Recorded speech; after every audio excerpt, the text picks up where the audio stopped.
సుమన్ టీవీలో మీ business promotions కోసం ఈ కింది నెంబర్ను సంప్రదించగలరు.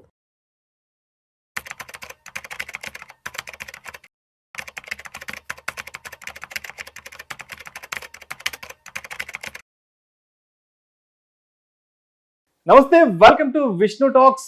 నేను విష్ణు. ప్రస్తుతంతో పాటు Kautilya capital founder and trader Ashok Devanampriya garu ఉన్నారు. వారితో మాట్లాడదాం. అశోక్ దేవనప్రియ గారు, నమస్తే సార్. నమస్కారం sir. Welcome to Vishnu talks. Thank you very much for the invitation. So Ashok garu, ఈ వీడియోలో పర్టికులర్గా మనం కొంచెం డీటెయిల్డ్గా సిల్వర్ ప్రైసెస్ ర్యాలీ గురించి మాట్లాడుకుందాం సార్. కేవలం గత సంవత్సర కాలంలో సిల్వర్ ప్రైసెస్ ర్యాలీ అనేది almost 150 to 175% of upper rally, upper సర్క్యూట్లోకి రావడం జరిగింది సిల్వర్ ప్రైసెస్. ఎందుకు పర్టికులర్గా లాస్ట్ 1 yearలోనే ఇంత పెద్ద ఎత్తున సిల్వర్ రేట్స్ పెరగడం జరిగింది? ఏంటి అంటే పర్టికులర్గా లాస్ట్ 1 year ఎందుకు ఇంత స్పెషల్ సిల్వర్ అనేది ఇంత పెద్ద ర్యాలీ రావడానికి? అంతకుముందు సంవత్సరాలలో ఎప్పుడూ కూడా ఎందుకు సిల్వర్ ఇంతలా పెరగలేదు? అంటే గత కొన్ని దశాబ్దాలుగా పోల్చుకుంటే ఎందుకు పర్టికులర్గా లాస్ట్ 1 yearలోనే ఇంత పెద్ద ర్యాలీ రావడం జరిగింది, ఇంత పెద్ద స్పెక్యులేషన్ జరిగింది సిల్వర్ మీద? సార్, మీరు సిల్వర్ ఒక హిస్టరీ చూస్తే ఒకప్పుడు బంగారం కన్నా silver was extensively used by people. Paper currency వచ్చే ముందు సిల్వర్ కరెన్సీనే బార్టరింగ్ లో వాడేవాళ్ళు. నాణ్యాలు, సిల్వర్ నాణ్యాలు కదా అప్పట్లో అంతా కూడా. కరెక్ట్. రాజుల కాలంలో. కరెక్ట్. గతంలో బార్టరింగ్ చేసేవాళ్ళు. నేను రైతుని, 10 మూటలు బస్తా ఉంది నా దగ్గర, మీరు మీ దగ్గర 10 గొర్రెలు ఉన్నాయి, ఎక్స్చేంజ్ చేసుకుంటాం. ఒక మూట భీముకి ఒక గొర్రె ఇస్తారు. వస్తు మార్పిడి అనే దట్ ఈస్ బార్టరింగ్. దాని తర్వాత సామ్రాజ్యాలు వచ్చాయి. సామ్రాజ్యాలు వచ్చినప్పుడు they printed silver coins. Silver coin became a medium of transaction. అప్పుడు ఎందుకంటే స్టాండర్డైజేషన్ అయిపోయింది. మీరు చరిత్రలో రోమన్స్ చూడండి, గ్రీస్ వాళ్ళు చూడండి, చైనీస్ చూడండి, India also maximum silver currency ఉండేది. తర్వాత రాను రాను పేపర్ కరెన్సీ వచ్చింది. Silver became obsolete. ఎగ్జాక్ట్లీ. తర్వాత 1960s లో మనకి గోల్డ్ స్టాండర్డ్ వచ్చింది. When you print currency you need to have backing of gold. ప్రపంచ దేశాల్లో ఎవరు కరెన్సీ ప్రింట్ చేసినా దానికి ఇంత గోల్డ్ బ్యాకింగ్ ఉండాలి అని చెప్పి, ఆ గోల్డ్కి ఆ ఒక మెరుగు, ఆ ఒక హైలైట్, ఆ యొక్క బిల్డప్ అనేది వచ్చేసింది. ఓకే. దాని తర్వాత ఫర్ ఎగ్జాంపుల్ 1980s నుంచి యాక్చువల్లీ సిల్వర్ 1980లో పీక్ అయింది. 1980లో పీక్ అయిన తర్వాత 45 సంవత్సరాలు పట్టింది సిల్వర్కి ఆ హై బ్రేక్ చేయడానికి. మీ తాతగారు ఏమైనా 1 kg వెండి కొనుంటే ఇన్ 1980, మీకు మీ తాత ఇన్వెస్ట్ చేసిన డబ్బు పోయిన ఏడాది వచ్చింది. అవును, 40 సంవత్సరాల తర్వాత దాని మీద రిటర్న్స్ 2025లో. రిటర్న్స్ కాదు, క్యాపిటల్ రికవరీ. Okay okay. మీరు వేసిన డబ్బు అక్కడికి మ్యాచ్ అయింది. ఓకే. అంత పెద్ద డ్రాడౌన్ ఉండింది. Okay. On contrary, what is silver? Silver is second precious metal after gold. Platinum వదిలేద్దాం. డోంట్ ఫర్గెట్, ఒకప్పుడు గోల్డ్ కన్నా ప్లాటినం ప్రీమియం అని చెప్పేవాళ్ళు. Silver, gold, platinum. కరెక్ట్. ఇప్పుడు ఆర్డర్ మారిపోయింది. Gold is costlier than platinum. అవును. నౌ ప్రతి 1 kg బంగారానికి ప్రపంచంలో 6 kg వెండి ఉంది. 3 లక్షల టన్ బంగారం ప్రపంచంలో ఉంది అని చెప్పాను లాస్ట్ ఎపిసోడ్లో నేను మీకు. దాంట్లో 2 లక్షలే మనము బయట తీసాము, ఇంకా 1,00,000 టన్ బంగారం భూమి లోపలే ఉంది అని చెప్పాను. కానీ వెండి టోటల్ ప్రపంచంలో 18 లక్షల టన్నులు ఉన్నాయి. ఆ 18 లక్షల టన్నులో దాదాపు 15 లక్షల టన్నులు బయట తీసేశారు. లోపల ఉండేది ఒట్టి 3 లక్షల టన్నులే. ఓకే. ఆ 15 లక్షల టన్నులో 50% వెండి ఈజ్ మిస్సింగ్. ఎందుకంటే వెండి is not just a jewel. Silver is used not only as an ornament but various everything యుటెన్సిల్స్గా వాడారు. కరెక్ట్. మనం వెండి దీపాలు కొన్నాం, వెండి తట్లు కొన్నాం, వెండి లోటాలు కొన్నాం. బంగారం ఏం చేస్తారు మీరు? అంటే ఓన్లీ జ్యువెల్. అంటే మొన్నటి దాకా లాస్ట్ ఇయర్ బిఫోర్ వరకు వెండి అంటే ఒక గిఫ్ట్ ఆర్టికల్ లాగా మనం వాడేసాం. కరెక్ట్. రిటర్న్ గిఫ్ట్, పెళ్లిళ్ళలో, గృహప్రవేశాలకు రిటర్న్ గిఫ్ట్. కానీ బంగారం ఇప్పటికీ ఎప్పటికీ ఫ్యూచర్ కూడా జ్యువెలే. గోల్డ్ మనం గిఫ్ట్ ఇవ్వలేము. గోల్డ్ ఇస్ ఎ జ్యువెల్ అంతే. ఆర్ ఎ బిస్కెట్, అంతే. సో మనము గత 5,000 సంవత్సరాలు ఎంత గోల్డ్ బయటికి తీసాము, ఆ గోల్డ్ అట్లే ఉంది, ఆల్మోస్ట్ కరగలేదు.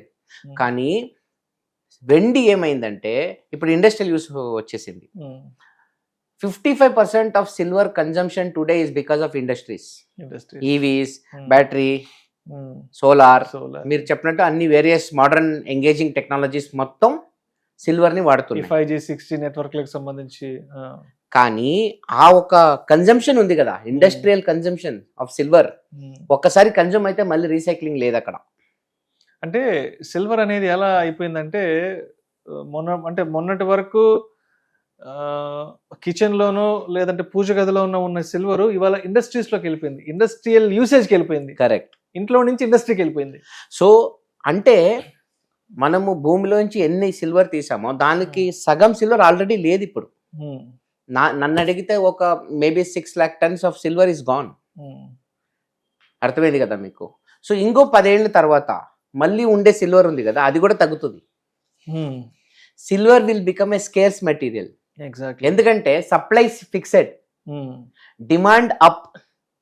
సప్లై ఫిక్స్ అయ్యి డిమాండ్ పైకి పోతే ఏమవుతుంది, price will hunt for liquidity. Next supply shrinking every year. Supply fixed కూడా కాదు ఇక్కడ, మళ్ళీ 10 ఏళ్లలో మీరు ఎంత సిల్వర్ ఇండస్ట్రీకి వాడతారో ఆ సిల్వర్ మళ్ళీ రాదు, ఇంకా గాన్. అది మళ్ళీ ఇంకా రీయూజ్ లేదు. ఇంకా సపోజ్ ఫ్యూచర్ లో సిల్వర్ ఒక రీప్లేస్మెంట్ మెటల్ మనం కనిపెట్టకపోతే silver can become a really really valuable metal. ఎందుకంటే సప్లై ఈ స్టింకింగ్. గోల్డ్ లో సప్లై ప్రాబ్లం లేదు, ఫిక్స్డ్ సప్లై ఉంది. ఎంత ఉండిందో అంత బంగారం ఉంది. కానీ సిల్వర్ ఈ స్టింకింగ్ ఎవ్రీ 10 years. ఇది ఒక పెద్ద ఎత్తున ఇంపాక్ట్ ఇస్తుంది ప్రైస్ పరంగా. నెక్స్ట్ వచ్చి సాధారణంగా ద గ్లోబల్ స్టాండర్డ్ ఈజ్ ప్రతి 1 kg బంగారానికి 60 kg వెండి ఉండాలి ప్రైస్ లెవెల్లో. ₹1,00,00,000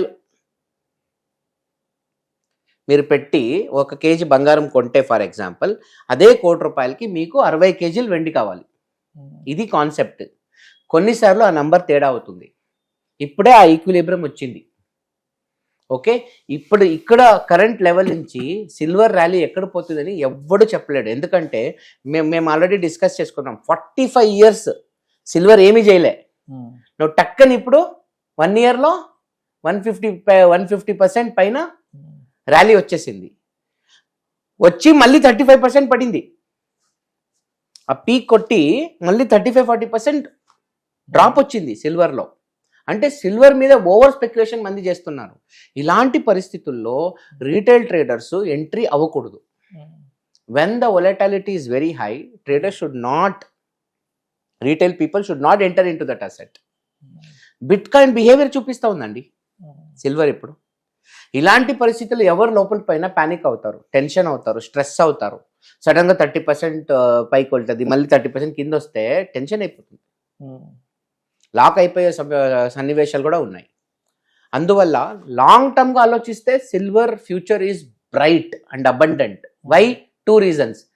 demand increases, supply reduces. Golden ఒక సినారియో ఇక్కడ. డిమాండ్ ఎప్పుడు పెరుగుద్ది? Because of industrial consumption. Supply ఎప్పుడు తగ్గుద్ది? Because of industrial consumption. Because supply constant కదా. అందువల్ల silver will rally more in the years to come. కానీ దాన్ని ఒక ఇన్వెస్ట్మెంట్ పరంగానే చూడాలి తప్ప, ఒక షార్ట్ టర్మ్లో నేనేదో ఒక షార్ట్ టర్మ్ ట్రేడ్ తీసుకొని సిల్వర్లో ప్రాఫిట్ చేసుకుంటాను అని అనుకోవడం పొరపాటు అని నా ఒక ఫీలింగ్. సో మరి కన్క్లూజన్గా సిల్వర్ వెంటనే కొనేద్దాము, లేదంటే వేరే అదర్ ఆల్టర్నేటివ్ ఇన్వెస్ట్మెంట్స్లో ఉన్న డబ్బు తీసుకొచ్చేసి సిల్వర్ కొనేసేసి భద్రపరుచుకుందాం అనుకున్న వాళ్ళకి? ఎందుకంటే లాస్ట్ 1 year ర్యాలీ తర్వాత, లాస్ట్ 1 year ర్యాలీ విపరీతంగా చూశారు, విపరీతమైన స్పెక్యులేషన్ జరిగింది. 4,20,000 వరకు వెళ్ళిపోయింది. ప్రజెంట్ 2,50,000, 2,60,000 దగ్గర ఉంది. కాబట్టి అసలు ఇది ఎంత పెక్యులర్గా ఉంటుంది, ఈ ప్రైసెస్ మ్యానిపులేషన్ ఎలా ఉంటుంది ఏంటన్నది లాస్ట్ 20-25 daysలో మాత్రమే చూశారు. మన February 1వ తారీఖు తర్వాతనే ఈ ఫాల్ అనేది చూసారు. అంటే అప్పటిదాకా ఎలా ఉండిందంటే కొనేయాలి, ఇంకా 10 లక్షలకి వెళ్ళిపోద్ది, 20 లక్షలకి వెళ్ళిపోద్ది, వేరే డబ్బులు ఏమన్నా వేరే అసెట్ క్లాసెస్లో డబ్బులు తెచ్చి మొత్తం ఇక్కడ పెట్టేద్దాం అనుకున్నారు. బట్ అందరికీ అర్థమైంది ఏంటంటే ఈ ర్యాలీ నిజంగా ఉండదు, this is not the real rally అనేది February 1 తర్వాత నుంచి అర్థమైంది. కాబట్టి సో ఉన్న డబ్బులన్నీ తీసుకొచ్చి ఇక్కడ పెడదాం అనుకున్న వాళ్ళకి మీరేం చెప్తారు? నేను ఆల్రెడీ ఒక మాట చెప్పాను, ప్రీషియస్ మెటల్లో అలొకేషన్ 10% ఉండాలి అని చెప్పి. ఎవరికైనా సిల్వర్లో డబ్బులు పెట్టాలని ఆశ ఉంటే, సపోజ్ మీ దగ్గర ₹1 కోటి పోర్ట్ఫోలియో ఉందని అనుకుందాం, ఉంటే ఒక 5% గోల్డ్లో పెట్టండి, 5% సిల్వర్లో పెట్టండి, వదిలేయండి. This is my simplest of the suggestion. Again సిల్వర్ని ఒక ట్రేడింగ్ అసెట్, నేను ఫ్యూచర్స్లో ఆడతాను, నేను ఆ ట్రెండ్ని క్యాచ్ చేస్తానంటే మీరు టెక్నికల్స్ రూట్లో వెళ్ళాల్సిందే. ఒక ఇన్వెస్టర్, ఒక సింపుల్ కామన్ మ్యాన్గా మనం ఆలోచించాలంటే మీ పోర్ట్ఫోలియో ఎంత ఉంది, దాని ఒక 10% మెటల్స్లో పెట్టాలి. కావాలంటే 5% గోల్డ్, 5% సిల్వర్లో పెట్టుకోండి, వదిలేయండి, చూద్దాం ఎక్కడ పోతుందో. ఇప్పుడు సిల్వర్ ర్యాలీ మిస్ అయినా గోల్డ్లో వస్తుంది, కానీ లాంగ్ టర్మ్లో సిల్వర్ ర్యాలీ ఇంకా ఎక్కువ వస్తుంది నన్ను అడిగితే, నా personal view. Right sir, right sir. Thank you sir, thank you so much Ashok Devanampriya garu. Silver ధరలు ఇంతలా భారీలా పెరగడానికి కారణాలు ఏంటి, అదేవిధంగా గత నెల రోజుల నుంచి సిల్వర్ మళ్ళీ ఫాలో అవడానికి ఉన్న రీజన్స్ ఏంటి, అంటే కొన్ని దశాబ్దాలుగా పెరగని సిల్వర్ ఎస్పెషల్లీ లాస్ట్ 1 year నుంచి ఎందుకు ఇంత పెద్ద హ్యూజ్ ర్యాలీని చూడడం జరిగిందనే దాని గురించి చాలా చక్కగా మన ఆడియన్స్కు చాలా సరళమైన భాషలో తెలియజేశారు. Thank you so much sir.